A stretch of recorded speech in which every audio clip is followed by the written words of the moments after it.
Hey guys, HellsF1rst here. It's come to my attention that some of you would like to know what we know about lore in Corepunk. Okay, so right now we don't know much. We know about one of the four cultures in the game, and they're the Elaniens. Now, I'm going to read this. This is everything about them. So listen up and enjoy some lore.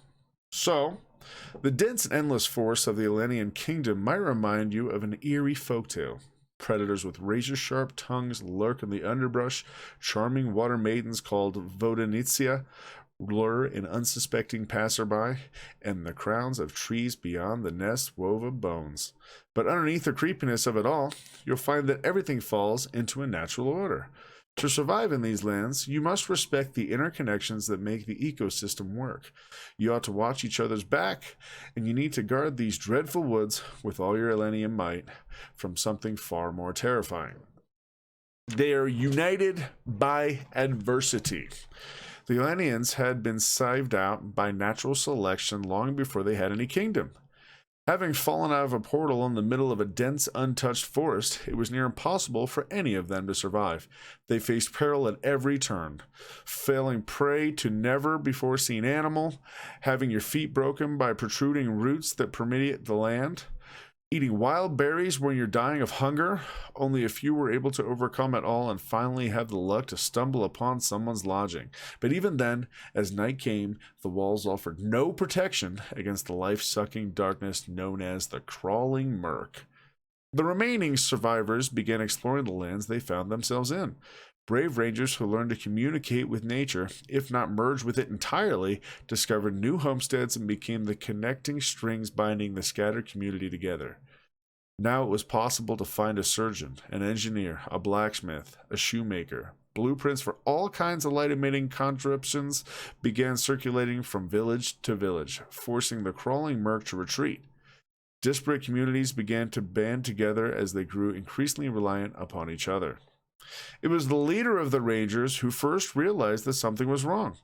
Previously safe trails were infested with aggressive animals, and even herbivores were now death-bearing. Trouble would ensue each time something dangerous fell out of the portal. This time, however, everything went haywire before the Rangers could get to the culprit. Wave after wave, beasts of all kinds were spurting out from deep within the forest, tearing apart houses and anyone in their way.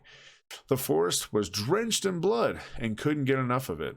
The Rangers gathered the escapees and led them to the rivers, their only salvation. Ever-crowded boats and hastily built rafts set off downstream, traveling days and nights on end, while the water beneath them seethed with raging fish. On the rocky islands in the lower reaches of the river, calamity brought together many hundreds of refugees from all over Elan. Wounded, frightened, and having lost everything, they were in the desperate need of a ray of hope. Someone opened up a barrel of wine carried on shore by the river. Someone else took out the last of their food supplies, and a feast broke out. It was then that the Elaniens crowded their leaders of heroes who led them out of the clutches of death. The crown of the Elanian king was just a hoop from the very same wine barrel. Now at the site of the coronation stands Latina, the shining city of the Elaniens built together atop the barren cliffs. Their king rules the Elaniens to this day. He is rarely seen in his residence built as a gift to him, and he can often be found in the thick of the forest, leading a detachment of his most experienced comrades in arms. An incinerating beauty. The strength of the Elaniens lies in their unity. Everyone is held accountable for everyone and everything else. Elaniens don't think of themselves as owners of this land. Instead, they see themselves as part of a complex ecosystem. When a new foreign object falls out of the portal, the Elanian keepers will break through the thickest of woods to get to the object and steal it away in a warehouse.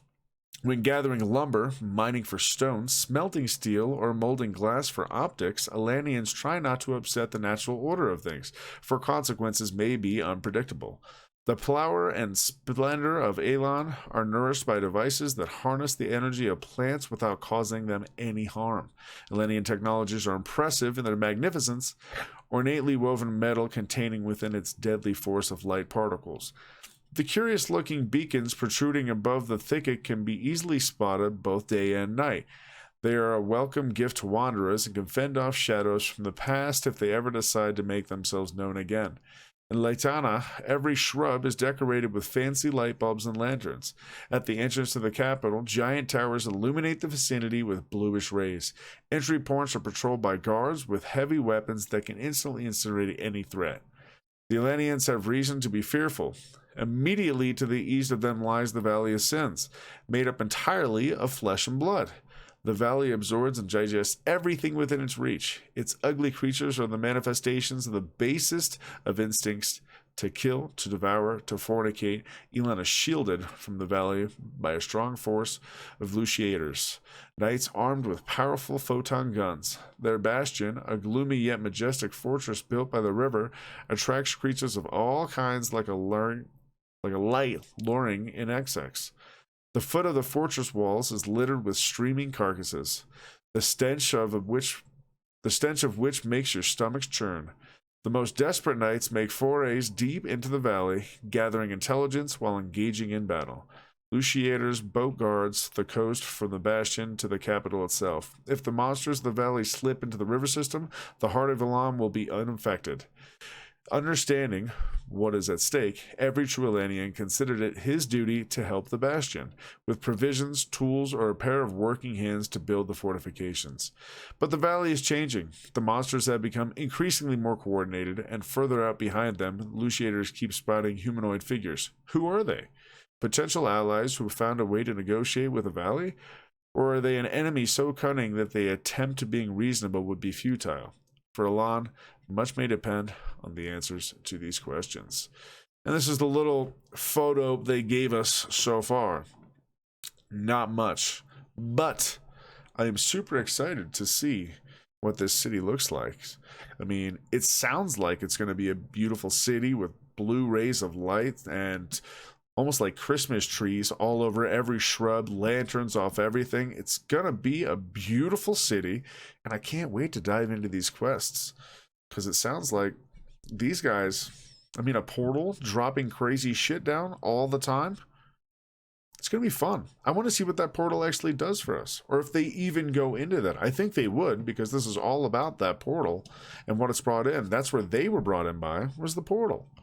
So I like the Elanien culture. I think it's going to be fun. We don't know enough about the others for me to say much about them. So we're going to go ahead and hold off until we have more information on those. And this is going to be the lore video I leave you with today. So I hope you guys are excited for the story that's being told, because it's being told in a really nice way. I really enjoyed reading that.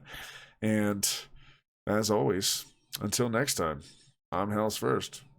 Ta-ta.